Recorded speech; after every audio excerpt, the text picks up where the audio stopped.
finally শ্ৰীলংকাই অলপ comeback দেখালে আজি ডে 4ৰ শেষত 16 ৰান 16 ৰানত শ্ৰীলংকাই লিড ললে আৰু আজিৰ খেলৰ গোটেইখিনি কথা কম ভিডিঅ'টো স্কিপ নকৰি শেষলৈ চাব আৰু ফাৰ্ষ্ট টাইম আহিছে যদি চেনেলটো সাবস্ক্ৰাইব কৰি ল'ব এনেকুৱা ধৰণৰ ক্ৰিকেটিং নিউজ আপডেটস পাবলৈ এটা কথা হ'ল India versus Sri Lanka second test মই কালি কৈছিলো যে আজি মেচ শেষ হৈ যাব পাৰে বিকজ শ্ৰীলংকাৰ দুটা উইকেট বাকি আছিল আৰু শ্ৰীলংকা অলমোষ্ট 232 ৰানত পিছ পৰি আছিল ট্ৰেইল বাই 232 ৰান আছিল আৰু মই কৈছিলো যে শ্ৰীলংকাই 10-20 ৰান এড কৰিব কৰি ফলন খালে আৰু নতুনকৈ বেট কৰি আৰু 200 ৰানৰ ওপৰত বনালেহে লিড ল'ব পাৰিব কিন্তু শ্ৰীলংকাই লিড ললে ফাইনেলি আৰু শ্ৰীলংকাৰ ষ্টৰীৰ যদি কথা কওঁ এজন প্লেয়াৰৰ নাম ক'ব লাগিব সেইজন প্লেয়াৰৰ নাম হ'ল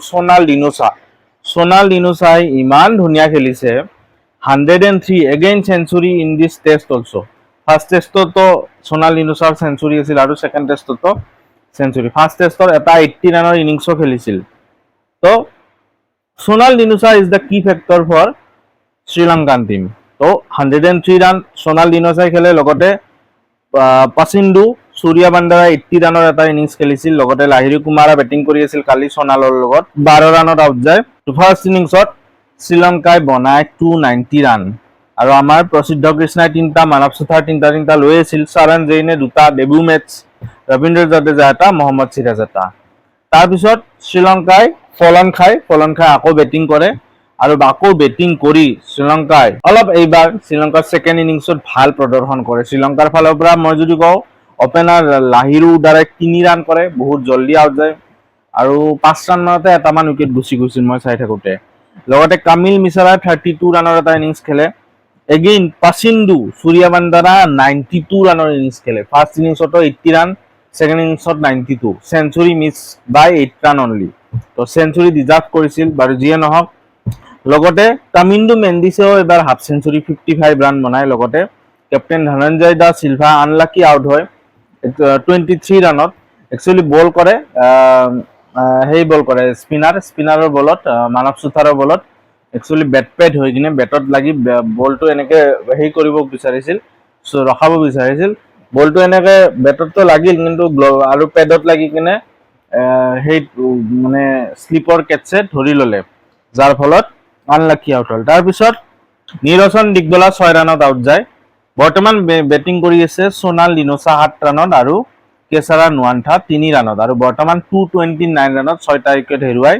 শ্ৰীলংকাই বেটিং কৰে লগতে 16 ৰানৰ লিড লৈ আছে শ্ৰীলংকাই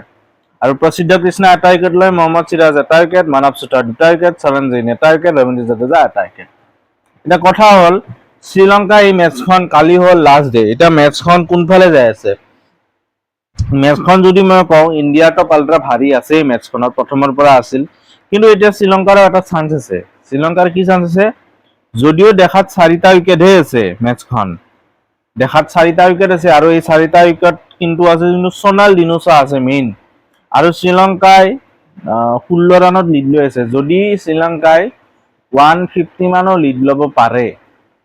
আৰু যদি বৰষুণ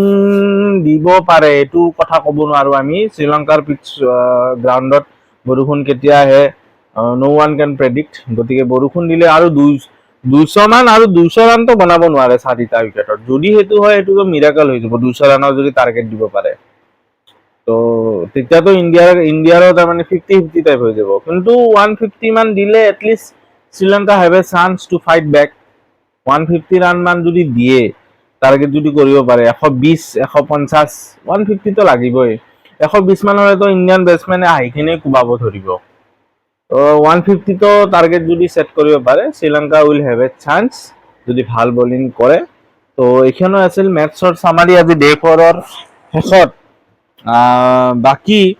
কালি হ'ল লাষ্ট ডে এটা লাষ্ট ডেট চাবলগীয়া হ'ব মেচখন কেনেকুৱা হয় ইন্টাৰেস্টিং মোৰত আহি মেচখন পৰিছে বৰ্তমান গতিকে এক্সপেক্ট কৰা নাছিলো যে 5th ডে লৈ মেচখন যাব বাট